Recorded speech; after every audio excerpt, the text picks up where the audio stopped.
Okay, so let's do the last topic of our chapter as well as last topic of our unit. Last topic के लिए मैंने रखा है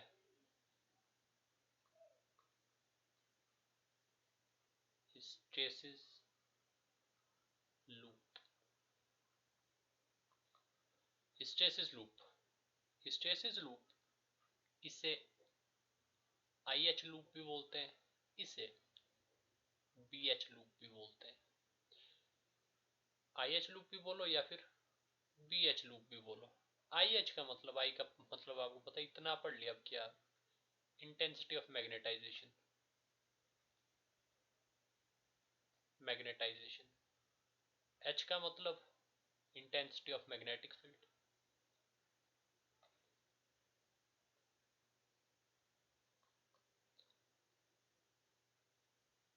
B का मतलब, शुरू में हमने एक बार पढ़ा था B को, मैग्नेटिक फ्लक्स डेंसिटी।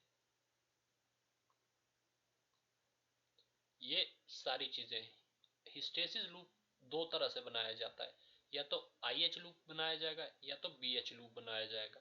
जो हमारे पास एसपी बोस के सिलेबस में है वो IH लूप है, तो हम करेंगे IH लूप। ऊपर BH भी हो जाता है, कोई फर्क नहीं है। I और B क्या है यहाँ पे, यहाँ देखो चीज, एक पार्ट है IB और दूसरा पार्ट है H। I और B ये दिखाते हैं जो मटेरियल मैग्नेटाइज हो रहा है, मटेरियल मैग्नेटाइज्ड, ये बता रहे हैं आई और बी, दोनों एक ही चीज बताते हैं। आई भी ये बताता है कि इंटेंसिटी ऑफ मैग्नेटाइजेशन क्या है, कि वही मटेरियल कितना मैग्नेटाइज हुआ। बी ये बताता है कि मैग्नेटिक फ्लक्स डेंसिटी कितनी है मटेरियल में, यानी कि जो आपका मटेरियल है उसको जब मैग्नेटाइज किया गया तो उसके अंदर कितना मैग्नेटिक फ्लक्स आया, वो बी बताता है। तो ये आई और बी ये तो डील करते हैं प्योरली मटेरियल के साथ ही। एच दूसरा पार्ट है एच। एच होता है, जैसे यहाँ लिखा है, इंटेंसिटी ऑफ मैग्नेटिक फील्ड। जिस मैग्नेटिक फील्ड में आपने प्लेस किया है उस मटेरियल को, जिस मैग्नेटिक फील्ड में आपने उस मटेरियल को प्लेस किया है उसकी इंटेंसिटी क्या है, वो बताता है एच। कैसे, ये है वो मटेरियल, मान लो ये मटेरियल है कोई, आयरन नाम दे दिया मैंने इसको, ठीक है। इसके अंदर बनेगी मैग्नेटिक फील्ड्स, इसके अंदर बनी मैग्नेटिक फील्ड्स BM, और ये कितनी कम ज्यादा होंगी, वहां से निकलेगी इनकी इंटेंसिटी। या फिर ये कितनी कम ज्यादा लाइंस है पर यूनिट एरिया में, वहां से निकलेगा इसका मैग्नेटिक फ्लक्स डेंसिटी। तो जो आई और बी है वो तो डील कर रहे हैं मटेरियल के अंदर के साथ। आई और बी ये बताते हैं कि मटेरियल के अंदर कितनी मैग्नेटिक लाइन बनी है, और वो मैग्नेटिक लाइन कब बनती है, जब मटेरियल को आप एक्सटर्नल मैग्नेटिक फील्ड में प्लेस करते हो। वो एक्सटर्नल मैग्नेटिक फील्ड है बी, और जो इस एक्सटर्नल मैग्नेटिक फील्ड की इंटेंसिटी होती है, जो ये बार जो लाइनें बनी है इनकी जो इंटेंसिटी है कि भाई दूर दूर है नजदीक नजदीक है, किस तरह की इंटेंसिटी है, उसको हम डिनोट करते हैं एच के साथ। एच होता है इंटेंसिटी ऑफ मैग्नेटिक फील्ड या फिर intensity of external magnetic field. I hope आपको आई बी और एच में फर्क आ गया होगा। आई और बी एक ही चीज है, ये मटेरियल के अंदर से डील करते हैं मैग्नेटिक फील्ड में। एच जो बाहर आप एक्सटर्नल मैग्नेटिक फील्ड लगा रहे हो, ये उसके बारे में बताता है, मैग्नेटिक फील्ड इंटेंसिटी।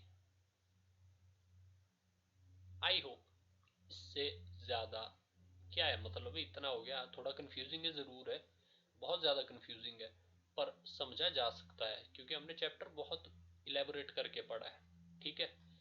इससे पहले हम IH लूप में जाए, मैं आपको दो वर्ड पढ़ाना चाहता हूँ। एक वर्ड होता है रिटेंशन।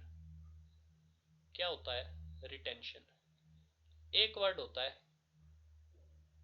कोअर्सिविटी, कोअर्सिविटी। रिटेंशन का मतलब क्या होता है, आपने कभी IPL देखा होगा, IPL, वैसे रिटेंशन का मतलब होता है बरकरार रखना, बरकरार रखना,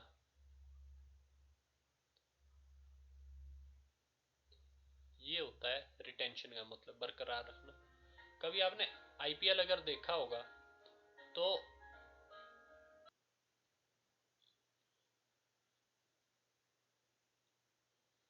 आईपीएल में कई बार होता है जो टीम्स होती है वो अपने प्लेयर्स को रिटेन करके रखती है। रिटेन, रिटेन का मतलब है कि अपने पास ही रखेगी। सीजन भले ही खत्म हो गया हो आईपीएल का, पर जो प्लेयर्स है, कुछ प्लेयर्स को टीम अपने पास रिटेन करके रखती है। जैसे विराट कोहली है, सीजन 1 से लेके अभी तक ये आरसीबी में ही है। सीजन 1 से लेके आज तक आरसीबी में, इनको कभी ऑक्शन में जाने ही नहीं दिया, बोली लगने ही नहीं दी विराट की, हमेशा अपने पास रखा आरसीबी ने रिटेन करके। रिटेन का मतलब है बरकरार रखना। सीजन तो हर साल क्लोज हो जाता है, हर साल आईपीएल क्लोज होता है, अगली साल नया आईपीएल लगता है। तो अगले आईपीएल में विराट किसी और टीम में क्यों नहीं होते हैं? क्योंकि आरसीबी उनको रिटेन करके रखती है, अपने से दूर नहीं जाने देती है, अपने ही पास रखेगी, जितना उनका अमाउंट बनता है खुद पे करती है, और बाहर नहीं जाने देती है टीम, उनको रिटेन करके रखती है। तो ये होता है रिटेंशन का मतलब। दूसरा होता है कोअर्सिविटी। कोअर्सिविटी का मतलब क्या होता है? कोअर्सिविटी का मतलब होता है किसी चीज को, किसी चीज को जबरदस्ती खत्म करना,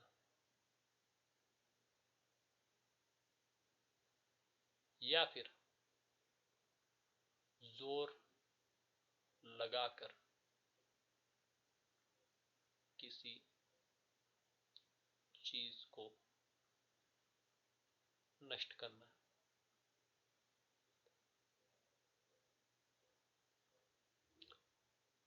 इसके एग्जांपल्स कैसे? इसके एग्जांपल आपको कैसे होते हैं? मान लो आपने कहीं पे आग जलाई हुई है, बॉन सॉरी, आपने कहीं पे आग जलाई हुई, बॉन फायर है आपने कहीं पे लगाया हुआ,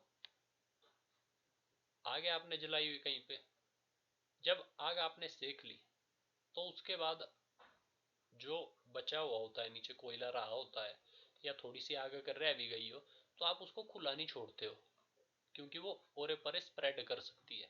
आप क्या करते हो? उसमें पानी डाल दोगे, वाटर,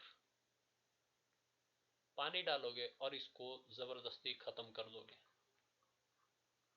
अब ये खत्म नहीं हुई थी खुद से, लेकिन आपने पानी डाला और पानी डाल के इसको खत्म कर दिया। इसको बोलते हैं कोअर्जन। कोअर्जन का मतलब होता है ending by force, ending something by force.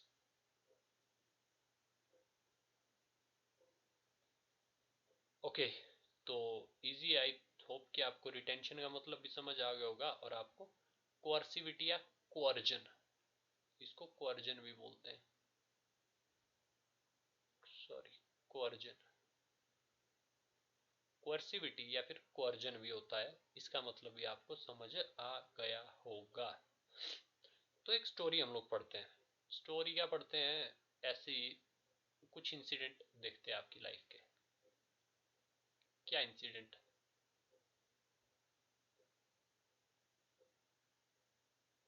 Okay, x axis, x axis है,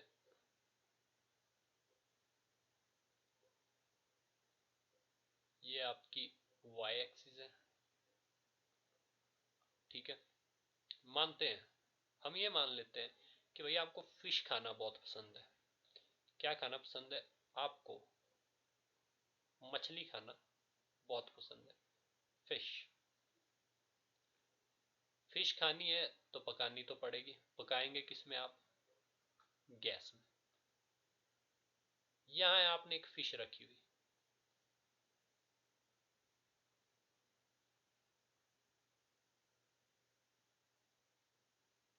temperature of fish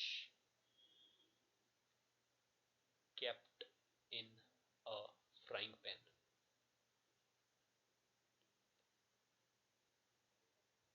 Y axis में आपने डिनोट रखा है करके, क्या डिनोट किया आपने? Temperature of fish. कोई फिश है उसका टेम्परेचर आप इस डायरेक्शन में नोट कर रहे हैं, जिसको किस में बिठाया गया है? फ्राइंग पैन में। अब पकाओगे, पकाओगे किस चीज में उसको? गैस में। एक्स एक्सिस में आपने गैस रखी है। चलो शुरू करते हैं। आपने गैस चालू की, गैस चालू की आपने, गैस ऑन किया आपने। जैसे ही आपने गैस ऑन की और आप उसको बढ़ाने लगे, आप गैस को बढ़ाने लगे, बढ़ाने लगे, बढ़ाने लगे, बढ़ाने लगे, तो गैस जैसे जैसे बढ़ रही है, इस डायरेक्शन में गैस बढ़ रही है, इस वाली डायरेक्शन में। और जैसे जैसे आप गैस को बढ़ा रहे हो, बढ़ा रहे हो, बढ़ा रहे हो, यहाँ पर टेम्परेचर भी बढ़ रहा है फिश का। यहाँ देखो, यहाँ से ऊपर टेम्परेचर भी बढ़ रहा है, कर्व में टेम्परेचर भी बढ़ रहा है ना। अब गैस की होती है एक फिक्स लिमिट तक सिम। गैस में आप हीट एक फिक्स लिमिट तक दे सकते हो, हर बर्नर की अपनी कैपेसिटी होती है, उससे ज़्यादा हीट वो नहीं छोड़ सकता है। तो ये पहुंची वो लिमिट आपकी, गैस की मैक्सिमम लिमिट, उससे ज़्यादा नॉब नहीं घूमेगी अब गैस की। इस डायरेक्शन में यहाँ जीरो था या फिर यहाँ ओ था, यहाँ से आपने गैस शुरू की और आप पॉइंट ए पे पहुंचे, ये थी मैक्सिमम लिमिट गैस की।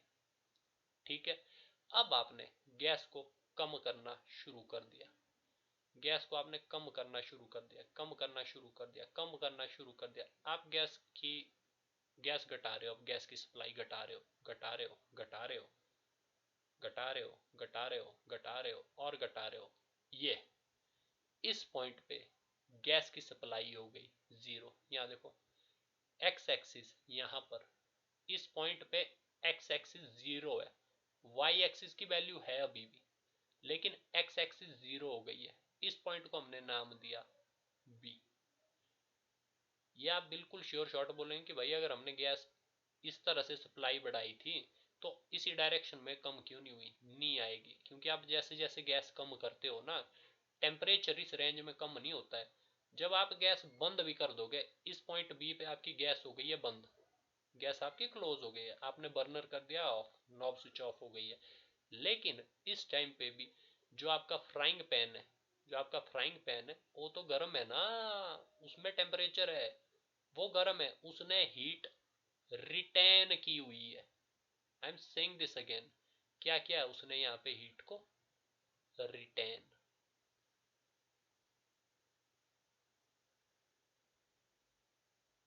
ये जो पॉइंट ओ बी है, ये बताता है वो टेम्परेचर किसका? फ्राइंग पैन का।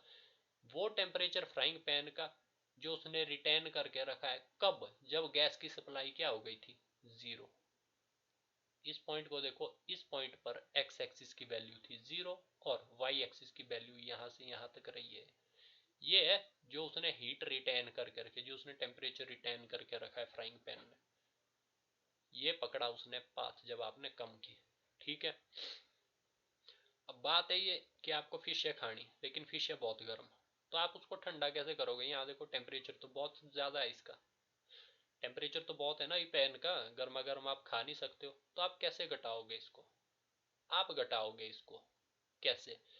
आप इस फ्राइंग पैन को डाल दोगे अब फ्रिज के अंदर। किसके अंदर डालोगे? फ्रिज के अंदर। ये डाला आपने फ्रिज के अंदर, फ्रिज के अंदर, फ्रिज के अंदर।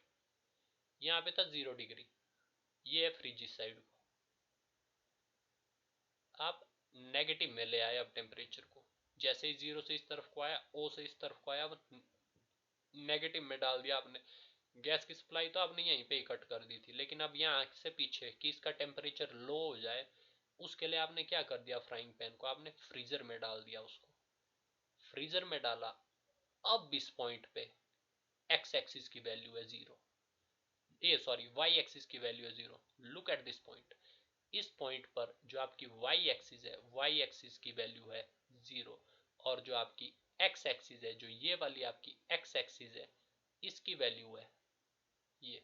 इसको पॉइंट देते हैं हम एक्स डैश, और जो यहाँ पे पॉइंट था इसको देते हैं हम, sorry sorry sorry sorry sorry, x dash नहीं देंगे, रहने दो एक minute. X axis, x axis नहीं देंगे यहाँ पे, इसको आने दो। यहाँ पे अब टेम्परेचर हो गया, क्या हो गया टेम्परेचर? अब जीरो टेम्परेचर हो गया हमारे फ्राइंग पैन का, ठीक है, जीरो टेम्परेचर हो गया, जीरो हो गया। हमने थोड़ी और देर रखा उसको फ्रीजर में, थोड़ी और देर रखा, थोड़ी और देर रखा, थोड़ी और देर रखा, थोड़ी और देर रखा। कब तक? जब तक हमारे फ्रीजर का लोएस्ट टेम्परेचर नहीं आ गया। ये हमारे फ्रीजर का लोएस्ट टेम्परेचर, ये ए पॉइंट, ये बी पॉइंट, ये सी पॉइंट। सी पॉइंट कौन सा? सी पॉइंट जहां पे टेम्परेचर था, जहां पर टेम्परेचर था जीरो, ये पॉइंट सी। ये वो पॉइंट सी है जहां पे फ्राइंग पैन का टेम्परेचर था जीरो।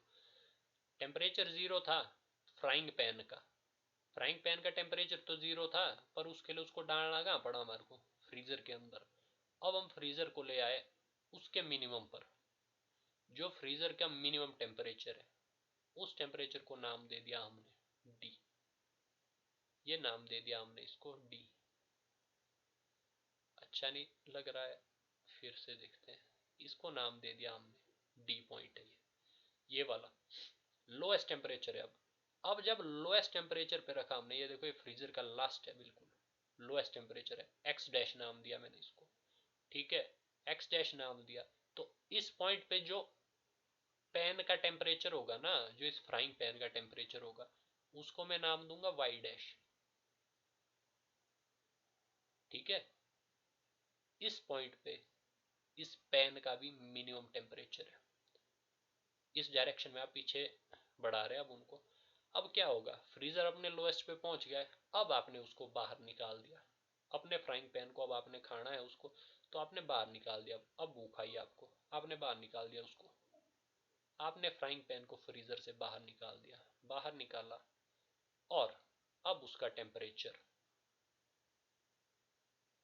फ्रीजर से बाहर आ चुका है इस पॉइंट पे। ये पॉइंट है E, look at this point, this is point E. इस पॉइंट पर, पॉइंट ई पर, जो आपका बर्तन है वो फ्रिज से बाहर आ चुका है, फ्रिज से बाहर आ चुका है, लेकिन उसका टेम्परेचर नेगेटिव में है। नेगेटिव में क्यों है? क्योंकि यहाँ वो ठंडा था, फ्रिज के अंदर होके रहा हो, और उसने वो ठंडा जो है, उसका वो जो ठंडाई है वो उसने रिटेन करके रखी है।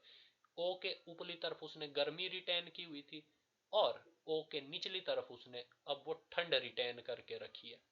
जब आप फ्रिज से किसी बर्तन को जब आप बाहर निकालते हो, तो वो तुरंत तो थोड़ी ना आपको नॉर्मल टेम्परेचर पे मिलता है। जब आप उसको फ्रिज से बाहर निकालोगे तो वो ठंडा होता है ना, ये है वो ठंडा पॉइंट। इस पॉइंट पे आपने फ्रिज से तो उसको बाहर निकाल दिया, अब यहाँ से चढ़ेगा वो गैस पे। इस पॉइंट के आगे वो चढ़ेगा अब आपका गैस पे। लेकिन जो आपने यहाँ इस पॉइंट पे उसको बाहर अब फ्रिज से निकाल दिया है, वो ठंडा है ना। यहाँ नीचे देखो वो टेम्परेचर दिखा रहा है नेगेटिव में। ओ के ऊपर को पॉजिटिव टेम्परेचर है, ओ के नीचे नेगेटिव टेम्परेचर है, ये नेगेटिव में है। यहाँ पर उसने जो ठंड थी वो भी क्या की उसने? रिटेन। ये भी रिटेन की उसने ठंड यहाँ पे, ओ ई। यहाँ से आगे अब क्या करेंगे आप उसको? आपने बर्तन निकाला फ्रिज से, इस पॉइंट पे बर्तन अब फ्रिज से बाहर निकल चुका है। अब उसको दोबारा से गैस पे चढ़ा दिया। गैस पे आपने जैसे ही चढ़ाया उसको, जैसे ही चढ़ाया, जैसे ही चढ़ाया, एक पॉइंट आया, एक पॉइंट ऐसा आ गया कि भाई जो उसका नेगेटिव में ठंडा टेम्परेचर था ना, गैस में चढ़ाने की वजह से अब वो 0 डिग्री पे आ गया है। किस पे आ गया है? 0 डिग्री पे। क्यों? क्योंकि आपने वो गैस पे चढ़ाया है। आप गैस को और इंक्रीज करोगे, और इंक्रीज करोगे, और इंक्रीज करोगे, और पहुंच गया आपका उस पैन का टेम्परेचर दोबारा अपनी पीक पे, जब गैस अपने मैक्सिमम पे थी। ये पॉइंट है एक्स, और इसके रिस्पेक्ट में जो यहाँ टेम्परेचर इस फ्राइंग पैन का, ये है y dash. Easy, easy, super easy. थोड़ा ये वाला कर्व खराब बना है, ऐसा नहीं बनना चाहिए था। कर्व बनता है एक्चुअल में ऐसा, ये ऐसा बनना था, पर चलो कोई बात नहीं, समझने के लिए ये भी ठीक है। अब यहाँ दो पॉइंट आपको बहुत ध्यान से देखने हैं। एक मिनट, ये जो रिटेंटिविटी है इसका मैं कर दूं कलर चेंज। ये है रिटेंटिविटी। एक ये रिटेन किया है, एक ये रिटेन किया है। यहाँ पे गर्म टेम्परेचर रिटेन किया था, यहाँ पे ठंडा टेम्परेचर रिटेन किया था बर्तन ने। कब? यहाँ गर्म टेम्परेचर तब रिटेन किया जब उसको गैस से आपने उतार दिया इस पॉइंट पे। इस पॉइंट पे वो गैस से उतर चुका और अब जाएगा वो फ्रिज में, और इस पॉइंट पर वो अपनी ठंड को रिटेन करेगा। ठंड को रिटेन करेगा कब? जब आपने उसको फ्रिज से अब उतार दिया इस पॉइंट पे।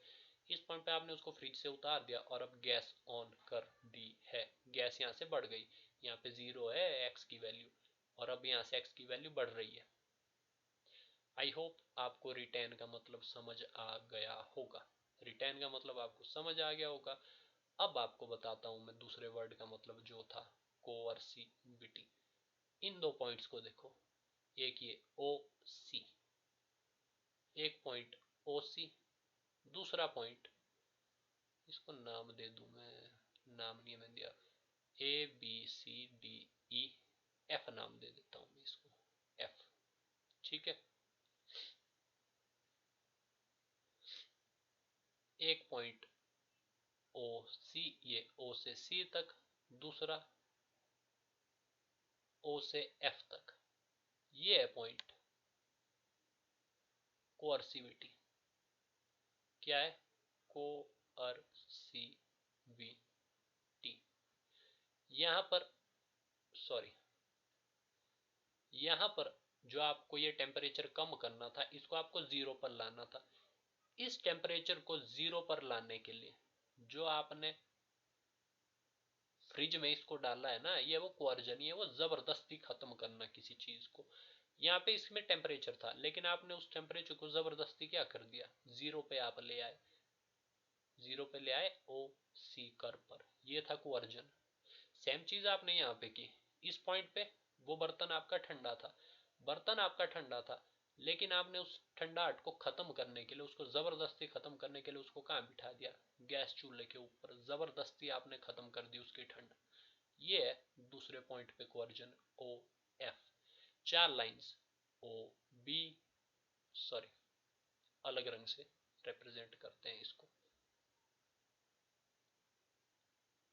हा हा हा, ये लो, एक पॉइंट ओ बी, एक पॉइंट ओ ई, ये दोनों है रिटेंटिविटी के। फिर आपके पास पॉइंट है ओ सी, ये वाला पॉइंट है ओ, क्या है यार, मतलब रंग नहीं दिख रहा अच्छे से, ये वाला पॉइंट ओ सी और ये वाला पॉइंट ओ एफ। ये दो लाइंस है, ये जो ओ सी और ओ एफ बने, ये है पॉइंट कोअर्सिविटी के। खत्म, पूरी तरह से खत्म। आपका हिस्टेसिस लूप हो गया क्लोज।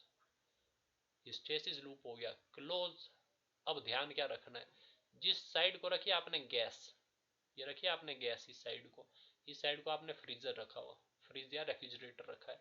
जो आपने ये दो पॉइंट्स रखे हैं ना एक्स एक्सिस के अलोंग, इनको नाम दे दो, इनको नाम क्या दे दो, इनको नाम दे दो व्हाट, सॉरी,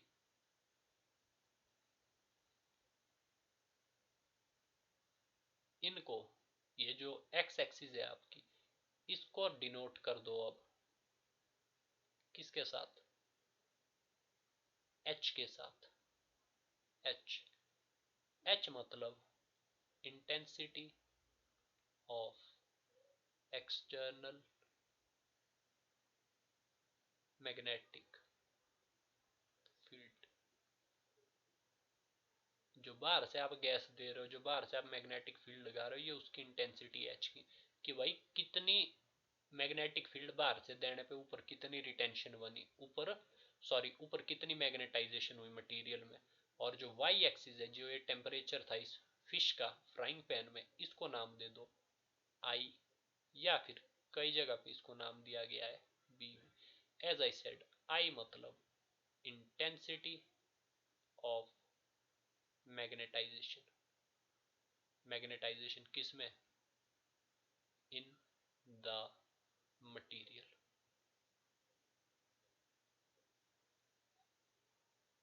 मटीरियल के अंदर जो मैग्नेटाइजेशन बनी।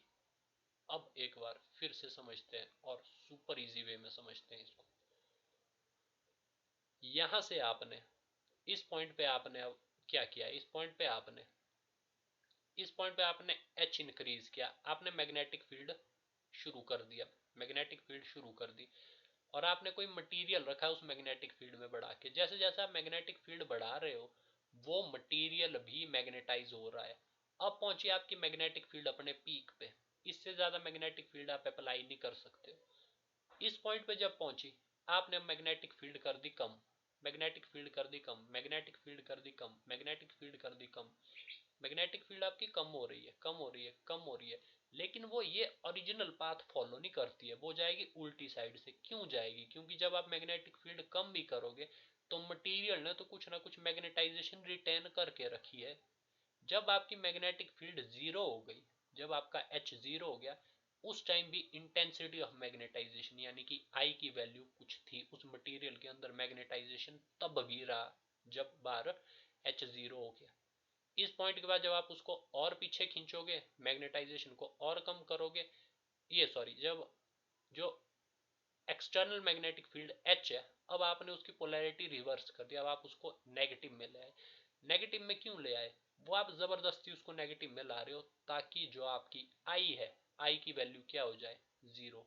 इस पॉइंट सी पे आई की वैल्यू हो गई जीरो, आपने जबरदस्ती उसको खत्म कर दिया, कोअर्जन कर दिया। इस पॉइंट से आपने और पीछे कर दिया एच की वैल्यू को, और नेगेटिव में ले आए, और जब आपने एच की वैल्यू को मैक्सिमम नेगेटिव पे ले आए, अपने मतलब अपने मिनिमा पे ले आए, उस टाइम पे आपको आई की वैल्यू भी मिली मिनिमा, ये थी आई की वैल्यू मिनिमा। यहां से आप अब इस पॉइंट, ये तो मिनिमम है, यहां से सिर्फ आगे ही जा सकती है आई। यहां से जब आप एच बढ़ा रहे हो तो आई की वैल्यू भी बढ़ती रही। इस पॉइंट पे आपने एच अब वो पॉजिटिव में आ जाएगा, यहां से इस तरफ था नेगेटिव, यहां से इस तरफ है पॉजिटिव आई, ये एच, यहां से इस तरफ को एच है पॉजिटिव, यहां से इस तरफ को एच है नेगेटिव। इस पॉइंट के बाद एच भी पॉजिटिव होगा, लेकिन जो आई है, आई है अभी नेगेटिव, आई यहां से नीचे नेगेटिव है, इस पॉइंट से नीचे आई नेगेटिव है, इस पॉइंट से ऊपर है, सॉरी, इस पॉइंट से ऊपर है आई नेगेटिव, ये सॉरी, इस पॉइंट से ओ से ऊपर है आई पॉजिटिव, ओ से नीचे है आई नेगेटिव। तो ये वाला पॉइंट है अभी ओ से नीचे, आई नेगेटिव ही आपके पास रहा हुआ, नेगेटिव है। इस नेगेटिविटी को खत्म करने के लिए आप एच की वैल्यू बढ़ा रहे हो, और इस पॉइंट पर आपकी आई की वैल्यू हो जाएगी जीरो। यहां से यहां तक, यहां से यहां तक आई ने रिटेंशन रखी थी, यहाँ पे पॉजिटिव रिटेंशन थी, यहाँ नेगेटिव रिटेंशन थी, और इस रिटेंशन को खत्म करने के लिए एक बार आप एच की वैल्यू को नेगेटिव साइड ले गए, कोअर्जन किया आपने, दूसरी बार आप एच की वैल्यू को पॉजिटिव साइड ले गए ताकि ये दोनों रिटेंशन जीरो पे पहुंच जाए, इनको बोलते हैं कोअर्जन। बस फिर क्या था, आप एच को दोबारा अपने पीक पे ले गए और काम खत्म है।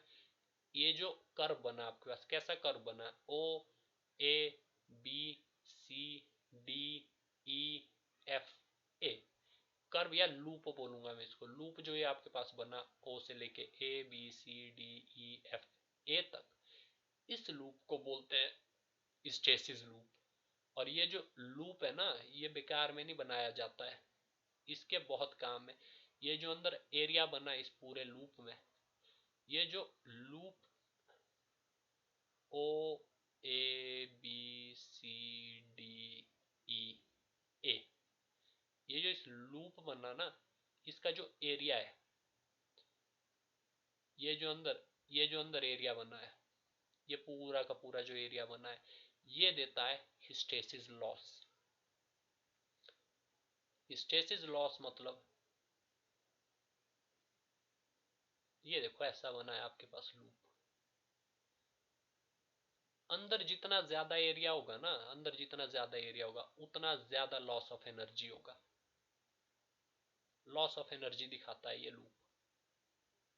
ये लूप देता है आपको लॉस ऑफ एनर्जी, जितना ज्यादा area, more area under loop, area, more area under loop,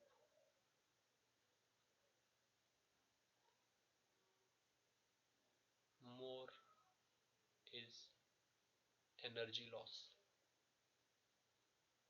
loss क्यों, करते हैं बात इस पे कि ऐसा क्यों होता है। यहाँ पे देखो, यहाँ पे देखो, ये थी गैस। आइडल कंडीशन में ऐसा होना चाहिए कि भाई अगर आपने हल्की भी गैस इंक्रीज की ना, हल्की भी गैस इंक्रीज की, तो यहाँ फ्राइंग पैन का टेम्परेचर चला जाना चाहिए एकदम से ऊपर। ये ऐसा होना चाहिए आइडली। कम गैस में, I am saying it again, come gas में जो टेम्परेचर है, temperature of pan, temperature of frying pan,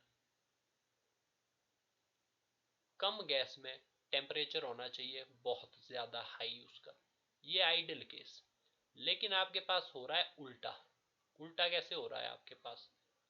आपके पास आपको गैस बहुत ज्यादा बढ़ानी पड़ रही है, ज्यादा गैस में आपको कम हीट मिल रही है, कम टेम्परेचर मिल रहा है फ्राइंग पैन का।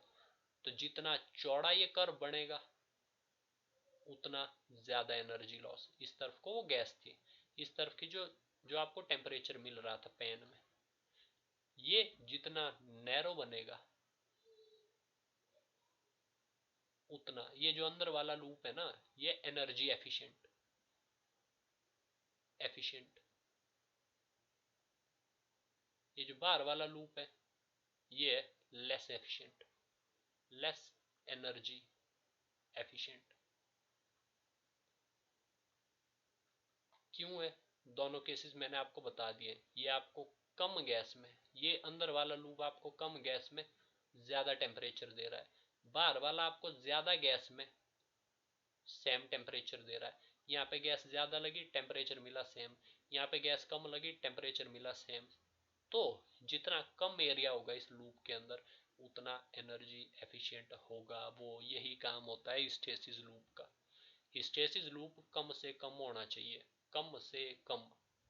जितना कम एरिया होगा हिस्टैरिसीस लूप का वो उतना बेटर होगा, और जितना ज्यादा एरिया होगा उतना ज्यादा एनर्जी लॉस।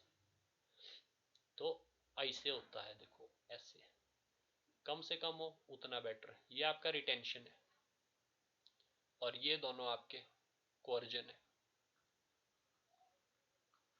ये रिटेंशन। यहाँ पे एक और चीज मैं आपकी क्लियर करता हूँ। रिटेंशन मतलब मैग्नेटाइजेशन रिटेन करने की वैल्यू। जब आप परमानेंट मैग्नेट बनाते हो ना, जब आप परमानेंट मैग्नेट बनाते हो उसमें चाहिए हाई रिटेंशन हुआ, हाई रिटेंशन। क्यों? ताकि भाई जब आपने एक्सटर्नल मैग्नेटिक फील्ड एच बार से जब आपने बंद भी कर दी तब भी वो मैग्नेटाइज्ड रहे। परमानेंट मैग्नेट के लिए चाहिए हाई रिटेंशन। हाई रिटेंशन का मतलब मैग्नेटाइजेशन होनी चाहिए उसके अंदर। कब? जब बाहर से एनर्जी का सोर्स बंद भी हो गया मैग्नेटिक फील्ड की, तब भी होना चाहिए। दूसरी तरफ है वर्ड आपके पास कोअर्जन। ये वर्ड कोअर्जन, कोअर्जन का मतलब है कि वो डंप कर देना है, आपने खत्म कर देना है उसको। कोअर्जन कैसे? जो आप ट्रांसफॉर्मर बनाते हो ना, जो आप ट्रांसफॉर्मर बनाते हो उस ट्रांसफॉर्मर के अंदर होता है सॉफ्ट आयरन कोर लगा हुआ। सॉफ्ट आयरन कोर, कोर क्यों सॉफ्ट आयरन कोर क्यों होता लगा है? क्यों? उसकी कोअर्जन वैल्यू ना वो स्मॉल होती है, स्मॉल होती है। तो अगर आप उसको हल्का सा भी डीमैग्नेटाइज करोगे ना, हल्का सा भी अगर आप एच की वैल्यू को नेगेटिव ले आओगे तो वो धड़ाम से जीरो हो जाती है उसकी आई, उसकी आई की वैल्यू धड़ाम से जीरो हो जाती है। कोअर्जन इजी है उसका, सॉफ्ट आयरन कोर का कोअर्जन इजी है, ज्यादा एनर्जी नहीं खाता है वो मैग्नेटाइजेशन जीरो करने के लिए। और मैग्नेटाइजेशन ट्रांसफॉर्मर में बहुत जल्दी गिरनी भी चाहिए और बहुत जल्दी बढ़नी भी चाहिए ट्रांसफॉर्मर में। ये आपको समझना पड़ेगा। एक तरफ है आपके पास परमानेंट मैग्नेट, वर्सेस दूसरी तरफ है आपके पास transformer. Permanent magnetise, permanent magnet का मतलब जो हमेशा मैग्नेटिक रहे।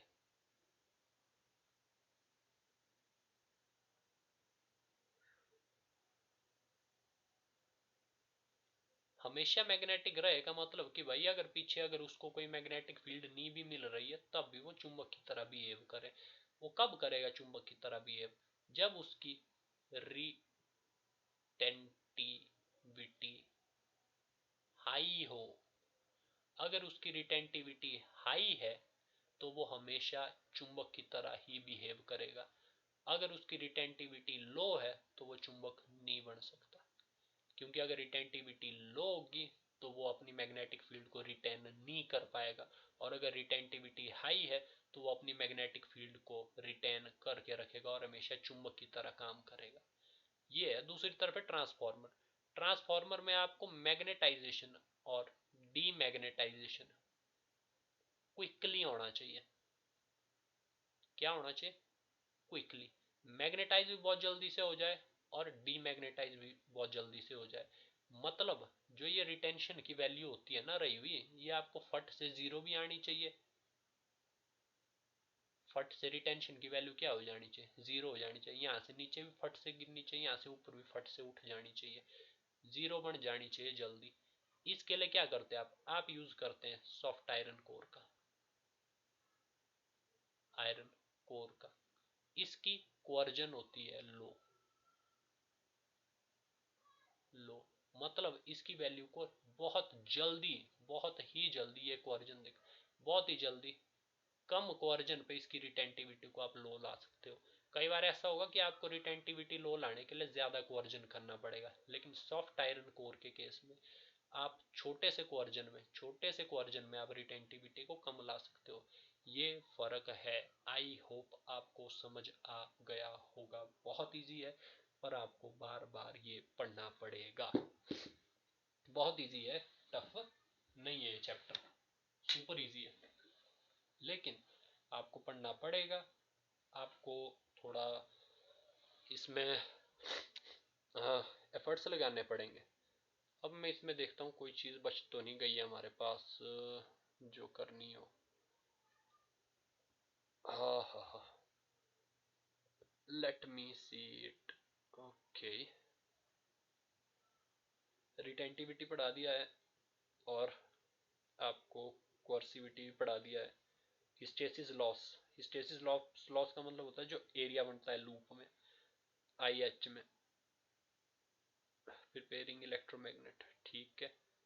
Permanent magnet steel while soft iron को, ठीक है, इजी है। अब क्या रहा है? कुछ भी नहीं रहा है। आगे सिर्फ एक चीज है कि भाई जो एलॉयज बनते हैं ना परमानेंट मैग्नेट के, वो किस चीज के बनते हैं वो मैं आपको एक बार बता देता हूँ। जो परमानेंट मैग्नेट है, एलॉयज, एलॉयज का मतलब mixture of metal. Alloys of permanent magnet, जो परमानेंट मैग्नेट है वो किन चीजों से बनता है? उसका एलॉय होता है एलनिको। एलनिको यानी कि एल्यूमिनियम, निकल प्लस कोबाल्ट। इन तीन मेटल को जो आप मिक्स करोगे तो आपको परमानेंट मैग्नेट मिल जाते हैं। साथ में आपके पास कोबाल्ट स्टील भी, ठीक है। तो इजी है यार, मतलब बहुत इजी है हिस्टेरिसिस लूप। ऐसा कुछ नहीं है, आपको दो चीज़ों का ध्यान आपको रखना पड़ता है कि ग्राफ छोटे से छोटा बनना चाहिए, इतना बड़ा नहीं बनना चाहिए। ग्राफ होना चाहिए इतना, कर देखो कि भाई कम पावर देने में भी वो ज्यादा वैल्यू क्रिएट कर गया। इधर आपको ज्यादा पावर देनी पड़ी उसको ज्यादा वैल्यू क्रिएट करने के लिए, यहाँ पर कम पावर में उसने अच्छी वैल्यू क्रिएट कर दिया आपके लिए। तो ग्राफ ये होता है। दूसरा आपको ध्यान रखना होता है इस पॉइंट और इस पॉइंट का, जिनको हम बोलते हैं रिटेंशन। रिटेंशन किस चीज का? रिटेंशन मैग्नेटिक फील्ड का रिटेंशन। ये जितना ज्यादा रिटेन करेगा उतना बेटर मैग्नेट होगा। More retention, more retention of magnetic field implies better magnet. वो ज्यादा बढ़िया मैग्नेट होगा जो जिसकी रिटेंशन ज्यादा होगी, ठीक है। दूसरा ध्यान आपको देना पड़ेगा कोर्सिविटी का, ये 2 पॉइंट से कोर्सिविटी के। कोर्सिविटी वहां मायने आती है जहां पे आपको धड़ाम से रिटेंशन को गिराना हो जीरो पे, यहाँ पे भी गिराना है जीरो पे, यहाँ से आपको ऊपर उठाना है जीरो पे, यहाँ नेगेटिव में थी नेगेटिव से आपको जीरो पे लाना है, यहाँ पॉजिटिव में थी पॉजिटिव से आपको जीरो में लाना है। तो कोअर्जन होना चाहिए मिनिमम, यानी कि कोअर्जन का मतलब है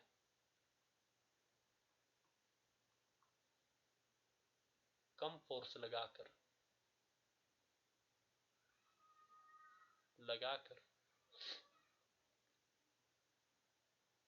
रिटेंट रिटेंटिव रिटेंटिव वैल्यू को जीरो करना, को जीरो बनाना। कोअर्जन का अपना काम होता है, रिटेंशन का अपना काम। कई बार जब आपको अच्छे मैग्नेट बनाने हो तो उनके लिए रिटेंशन चाहिए हाई, मोर रिटेंशन चाहिए, और जब आपको ट्रांसफार्मर बनाना हो तो उसके लिए कोअर्जन चाहिए कम। ये चीज आप ध्यान रखें। इसी के साथ आपका चैप्टर हो गया क्लोज। आई होप समझ आ गई होगी, आपको नहीं आई होगी तो हम दोबारा डिस्कस कर लेंगे, कोई दिक्कत नहीं है उसमें।